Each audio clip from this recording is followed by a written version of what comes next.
To the cast of Hell University. Congratulations! Oo, mukhang marami nang excited sa bagong series na to at hindi na makapalitay ng January 10. Pero yan, syempre this is under Viva 1. Oo, hindi naman mai-deny na ang dami-daming pinapasikat ng Viva 1. Nandiyan syempre ang Astin, nandiyan sina Robin, Angela, and ang dami pa. Sa kay Heart and Sick, yan. Kayo na yung excited ba kayo or natitense ba kayo? Malaking challenge ba? Dahil kayo na yung susunod na pasisikatin ng Viva 1 with the Hell University. Actually, yes. Backstage din po, actually last month, kinakabahan po kami kung anong reactions ng Madlang people. And so far, masaya naman po kami kasi nabigyan po kami ng chance and opportunity na mag-lead role finally po. And thanks to Viva, and we're just grateful po. Yeah, so one thing I want to start off with is very blessed. Like Heart thing. Thank you to the Viva bosses, kay Direk, kay Quick Kid, everyone. It's definitely a mix of both. Aside from, yung nervousness and everything, definitely part yan. Pero very excited din. Yeah, this is gonna be a big challenge, but at the same time, kakayanin namin to. And yeah, I think it's gonna be very fun. Yeah, pero yan, congratulations and good luck, syempre, dahil kayo na yung susunod dun sa mga pinasikat ng Viva 1. Pero direct, paano sila napili? Lalo na yung dalawang pinakabida. Paano sila napili? Ikaw ba pumili sa kanila? Given by Viva or si Boss Vic nagsabi na eto yung magbibida sa Hell University? Hati po, Tito Jun. Malaki yung hand ni Boss Vic at na management sa pagpili, sa pagbuhok itong cast na ito. And at the same time, lahat po sila tumaan sa GOSI and auditions din. Nandun din po ako. Yung iba unanimous namin po pinili, and yung iba nakitaan talaga ng potential ni Boss Vic para ipasok sa series na ito. And so we work together para maisabuhay talaga ng bawat isa sa kanila ang mga characters sa ito. Yeah, thank you, Derek. Thank you. Thank you so much. Okay, moving on naman po to Manila Bulletin. We have Bobby Requentina. Magandang gabi po. Okay, sa cast okay, the title is Hell University. Pero we all know the religious definition of hell, kung ano ba talaga yung hell. Pero kayo ba, have you been in a situation na matatawag ng hell or hellish? Parang gano'n, like something happened to you na, what can you share? Na naging nasa situation na kayo na parang which you can describe as parang hell or hellish? Para kanino po yung tanong? Sa lahat? Sa cast, yes. Okay, to the cast. Alright, simulan natin from this side, kay Keegan. Nakasama ko sa pito. Can you repeat the question po? Sorry. Kung have you been in a situation na matatawag mong parang hell itong nangyayari sa akin or parang hellish, parang gano'n. Siguro yung mga dinaanan ko bago ako mapunta dito mismo sa pinapaupuan ko ngayon. The struggle, all the auditions I did and all. Ever since bata ako, I've been doing my best na to be part of any show. And I'm really can say na kahit pa paano, naramdaman ko yung hellish feeling na yun. Ako siguro yung mga tinataha ko, I feel like I consider it as hell. Kasi hindi ko siya consider something na mahirap. Hindi ko ma-achieve yung greatness ko. So, feeling ko sa pag-achieve ng sa acting ganyan, but singing also, kasi I'm part of a boy band. So, it's really hectic and nakapagod. Pero masaya. Hello po sa inyo lahat. Good evening. To be honest, ako po, I've never been in a situation na yung sabi niyo po kaninang like hell. But based on sa binasa po namin yung libro, scripts and everything, which is naiintindihan po namin yung situation and all. So, we'll do our best to para magustuhan niyo yung show na gagawin po natin. Thank you. Yeah po. Ako po, siguro po yung situation na masasabi ko pong parang hell, yung pandemic po, lahat po tayo nakapag-experience nun. Kaya siguro po yun yung pinaka-hell na nangyari po sa akin. Thank you. Actually, same answer din ako kay with Jack. I've never been, I can't really think right now of anything na parang I've gone something like hell. Hell is a big word. Pero I've gone through tough times. Pero if the question is more about if magagampanan ba namin yung role without going through things like hell, I think agree din ako sinabi mo na we've been reading the book naman and everything, workshops, that'll really help. Kaya, yeah. Siguro for me, my first few years in the industry was like a living hell talaga. A lot of challenges, a lot of struggles, and there were like instances na hindi ko akalain mangyayari pala sa akin. So I had second thoughts if I wanted to continue this journey, but luckily, sobrang blessed po ako na binigay sa akin to ng tiwala ng Viva to be one of the cast here and sa mga previous projects din po. So sobrang nagpapasalamat ako sa kanila. That's all po. Yeah, me, same with Lance. I think I've been in the industry for a long time, and I've been through hell. Then waiting for the right, right series or right project for me. And yeah, I'm really grateful na ngayon po naging tough po ako because of mga pinagdaanan ko, and I'm so blessed right now because I have projects po under Viva, and nabigyan po nila ako ng like opportunities na unti-unti to reach my goals in life here in show business. So yun po.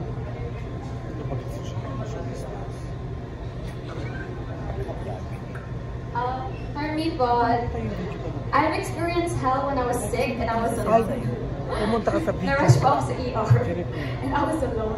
I was going to that media con, and then sama-sama ako yung manager ko. I was like, I cannot do it. And one time, it was so embarrassing kasi nag-puke pa ako kahit sa, it was really embarrassing. And the hell was being alone at that time. Hello po. For me, I think I have the same answer as Alfred and during the pandemic, I think I was at a really hellish time. But I think for now, not exactly hellish time, but then juggling work also in school, this show in school, but then trying to give it my all. Thank you. Yeah, for me po, pag yung nagsabay-sabay na lahat ng emotions mo, yung lungkot mo, lahat-lahat, parang you feel like nasakali ka na, you feel so down. Na-experience ko yun yung parang akala ko wala na akong mapuntahan. Akala ko hindi na ako magiging Vanessa dito sa head, yung gano'n. Akala ko it's the end of me. But yun na yung hell for me na parang ang layo-layo pa ng pamilya ko. Parang hindi ko alam sino yung puntahan, sino yung kausapin ko. You're so down. So I would probably have the same answer as Derek, because I am also a part of a girl group, hip-hop girl group, so it's been tough, juggling a lot of schedules, and of course, it's also put my health at risk sometimes. And for me, what really feels like hell talaga is that I feel like I could be stuck. Like I could have nowhere to run to anymore, and that's like technically that's what living in hell feels like. You have nowhere to run to, and you're like trapped. And I'm really, same answer of course as Zeke, is that being here tonight, and the fact that we're all here and we're all doing our very best, and that we can really prove that Hell University, you'll be able to imagine it because of us. Thank you. Thank you. Thank you, Phoebe. Okay, maraming salamat. Great answers to a great question. Thank you. Next up, from Stars Photo, we have Alan Sancon. Hello. Dinig ba? Kahit may mask. Hindi, tanong ko lang. Kay Derek, this is parang sa title pa lang napaka-brutal na nung nung story. Pero paano nyo mamimake sure na kasi manonood dito mga kabataan to protect their mental health, di ba? Kasi parang kapag ka mga patayan, parang it affects the mental health of the kabataan. How do you protect their mental health as doing this Hell University series? Aware naman po tayo sa audience natin, no? Kaya tinitimpla din natin kung paano i-portray yung mga patayan, and syempre with the help of the management din, may mga bagay na maaaring i-temper, pero at the same time, at the heart of the story, ang nakafocus tayo sa nakafocus tayo sa friendship, at nakafocus tayo sa love story ni Zayn at ng ating Supremo po. Doon po iikot ang ang kwento ng Hell University. Although ang milieu po natin is dark and may konting gore po, we'll make sure po na this is still good for a general audience. Follow up ko lang kay Obis, kay Lance. Lance, this is your second project together, di ba? How do you compare your character here dun sa mga previous character that you've done dun sa past series ng Viva One? Para sa akin, malaki po yung pagkakaiba ni Doc Clyden and ni Reyes. Kasi siyempre, yung ginawa namin ni Ober noong umpisa, rom-com, and then now it's like a thriller yung genre namin. So, iba yung dynamics ng acting doon. And here kasi, iba na yung galawan ni Reyes eh. For example, how is he gonna react to the Bloody Nights? Yung Agnes of the Diamond namin, wala na pong ganun na nangyayari. So, it's a very different story for the both of us now po. Yeah, for me, well, same yung name. Samantha din yung role ko before sa Avenues of the Diamond. Now, Samantha pa rin, but ang difference niya, siguro yung, syempre, yung personality ng characters. Si Samantha, like, she's very friendly, bubbly, she likes to party. Right now, my character, si Samantha dito, she's feisty, fierce, brave, palaban, ganon. Talagang magsa-struggle siya to survive. So, yun naman, katulad yung sinabi nila, different genre to. So, malaki po talaga yung pagkakaiba ng series and the characters. Thank you everyone, congratulations. Thank you, baby. Okay, thank you so much, Sir Alan. Ngayon naman, pakinggan natin si Angelica Villanueva from Manila Standard. Hello po, and congratulations po sa the whole cast and also sa author, no. My first question will be for Zeke and Hardo. Zeke, okay. You mentioned earlier na first lead role nila to in a series and before parang supporting characters lang. Ngayon, nagsingin na ba talaga sa inyo na kayo yung lead stars ng Hell University? And can you remember yung moment na natanggap niyo yung news na kayo yung gaganap sa lead characters? Yeah, so till right now, everything still feels like a dream talaga. Hindi talaga makapaniwala. But it's slowly starting to sink in, especially with media conference and everything like that. But yeah, I still very much remember yung time na nakuha ko yung news.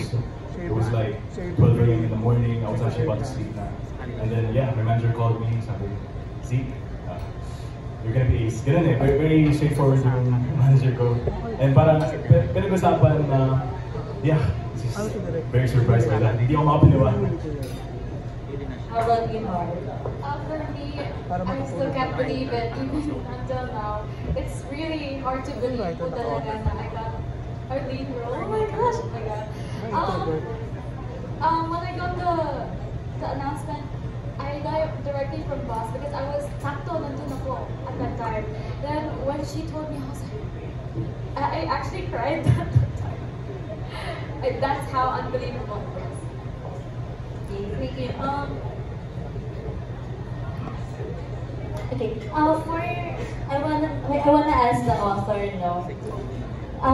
Since ginagawa na siya, gagawin na siya, may adaptation na siya for series, gaano ka kaka-involve sa paggawa nitong adaptation? Hands-on ka ba? O nasa set ka ba para to check? Opo, sobrang hands-off po ako and lagi po kami nagko-communicate nila direct. Kung meron po sila mga gustong i-clear sa akin, lagi po nila dinadirect sa akin. If may confusing part po sa novel, lagi po nila kinoconsult sa akin. And I also, yung mga draft po nila sa akin, pinapacheck nila. Tapos pag meron po akong correction, tinatanggap naman po nila. And yes po, sobrang thankful ako na ang goal namin na maging faithful po sa source material. Okay. Sorry, habang question, pahabal mong tanong no? For Aubrey and Lance, no? You mentioned earlier na this is far from your previous roles in Avenues of the Diamond. No? So, and months na rin yung, or a year na rin yung lumipas bago kayo nagsama ulit sa taping. Kamusta naman yung chemistry niyo together? Nag-evolve ba?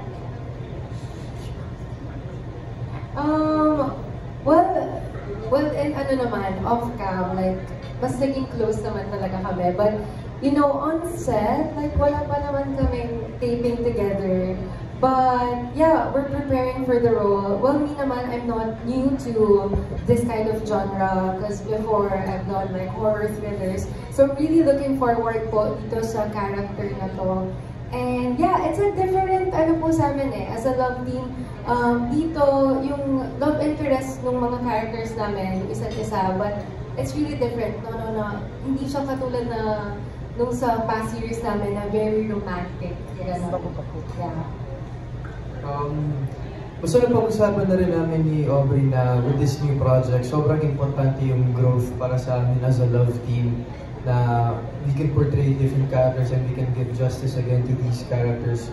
So we're just very excited pag may mga bagong project kami natatanggap po. Thank you and congratulations ulit. Thank you.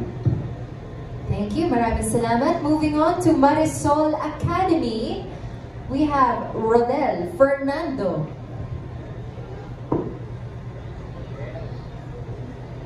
Hi, kay Andre. Ano ang palaging ina-advise sa'yo ng mami mo na ngayong medyo gumaganda na ang career mo? Thank you po.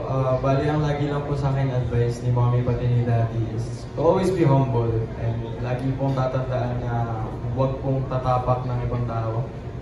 So, yun lang naman po yung lagi nilang pinapaalala sa akin. Tsaka, enjoy din po. Thank you. Okay, thank you. Very, very wise words. Thank you so much. Ngayon naman po from Philippine Star, Dolly Ann Carvajal. For the writer, do you believe that there's hell and heaven, or you think hell is already here on earth? Sabi nila, di ba, impyerno na daw dito. I think po, yung Hell University po kasi yung hell talaga doon is parang metaphor siya sa mga pinagdadaanan ng mga students doon. So, if I believe in hell or heaven, yes po, I do.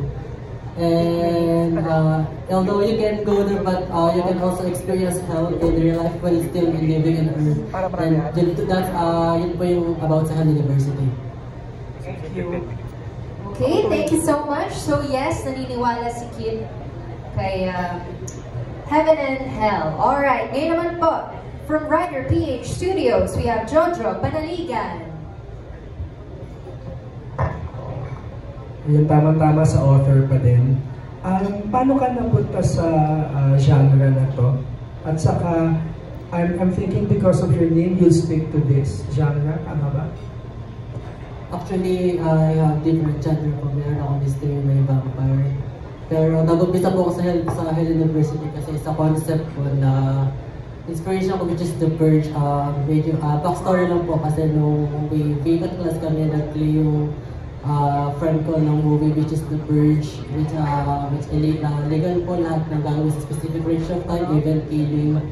So after po namin panoorin yun, parang nagkaroon pa kami ng mga joke-joke ng mga friends ko na what if magkaroon ng The Purge sa school sa kami magtatago. So doon po nag-isip na kayo pinaka-concept ng university. Thanks. And my second question to the cast, title lang please, anong paborito yung teen horror movie? Ano ang paborito ninyong teen horror movie. Let's start with Jemima naman, coming this way naman. Just the title. Teen horror movie. Teen horror movie. I think this is very like old. I'm not that old, but I would say if you guys are familiar with Vampire Diaries. Of course. Yeah, Vampire Diaries. I would say Vampire Diaries. Hindi siya teen movie, pero yung thema, I know everyone knows this one, right? My favorite is Scream, the true crime. For me po, it's It. Sorry, what's it? It. I po. Yes po. For me, yung I Know What You Did Last Summer. Yes. Let's include direct na rin para fun. Direct Bobby and Kid. Ayun din, I Know What You Did Last Summer and Battle Royale. Okay. I Know What You Did Last Summer Part 2. Ano ba talagang part 2? Actually, waiting po sa mga ghost, so The Grudge po.